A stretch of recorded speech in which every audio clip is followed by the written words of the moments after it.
Windows 11 is here, and people are not happy. Let me explain. First, you have to sign in with a Microsoft account to even use Windows 11. You have an older computer? Throw it away.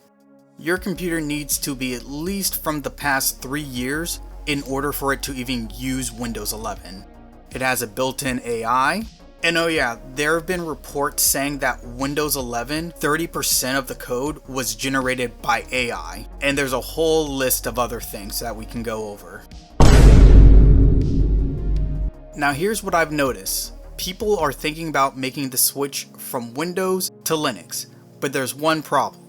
Well, multiple problems. People don't know how to use the terminal. What's sudo? Why do I need to type it every time I need to make a change? And who the heck is root? Look, I'm not here to tell you which one's better. Both have their pros and their cons. But I will say this, most Linux OSs don't come with a lot of unnecessary bloat like Windows. So like I said, people are thinking about making that switch from Windows to Linux, but they don't know where to start. That's where Linux Mint comes into play. Mint is the closest thing you'll get to Windows while still running on Linux. Think of it as Linux with training wheels. You get the familiarity with Windows, but you're also able to get those Linux features that help you learn as you go.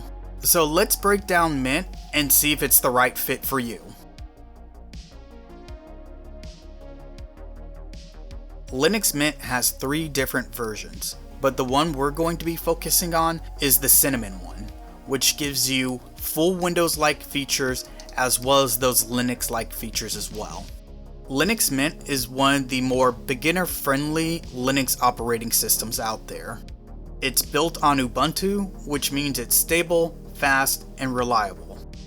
Just like Windows, in Mint you still get that taskbar and that same simple to easy navigate layout that you're used to.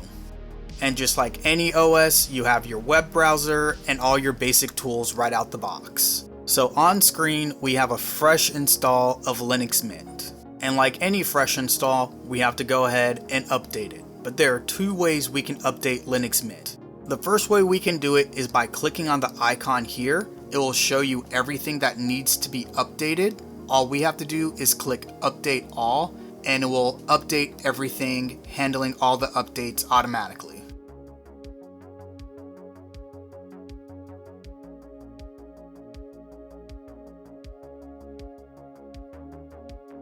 The other way is the classic sudo apt update and sudo apt upgrade. And as you can see here, when we type in that command, we notice that there's nothing to update because when we did our first method of updating it, it updated all our programs for us. So let's go over a few features that Mint has to offer. So just like how Microsoft has the App Store, Mint has its own version and it's called the Software Manager. Here we're able to explore all the different apps we can download.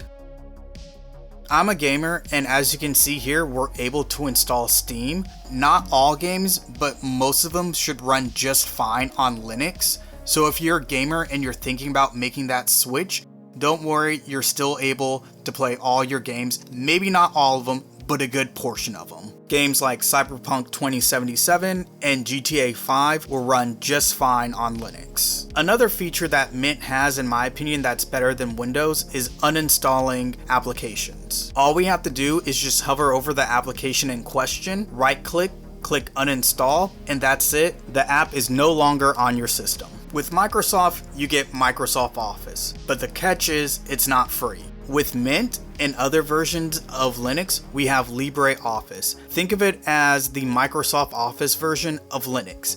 And here's the best part.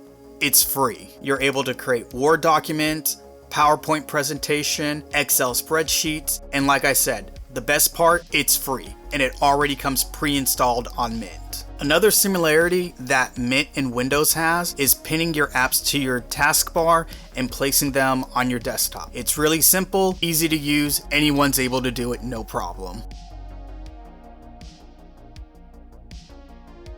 Finally, my favorite feature and an app that all OSs should have is the Matrix app. Think of it like Discord, for example. Once you set up your account, one of the first communities that you're able to join is the Linux Mint community. I really like it because you're able to chat with other Mint users. If you're having problems troubleshooting something, the community is more than happy to help you out with your issues. If you're wanting to make the switch from Windows to Linux, definitely give Mint a try. Mint isn't the only Linux distribution that gives you that Windows feel. We have Zorin and Puppy Linux as well, but in my opinion, Mint seems to be the more popular one and has the bigger community. Another great feature of Mint is that it's very lightweight. If you have an old laptop or an old desktop laying around, you're able to install Mint on there, no problems, and it will run very smoothly. In the comments, let me know if you've made the switch to Linux or if you're thinking about it.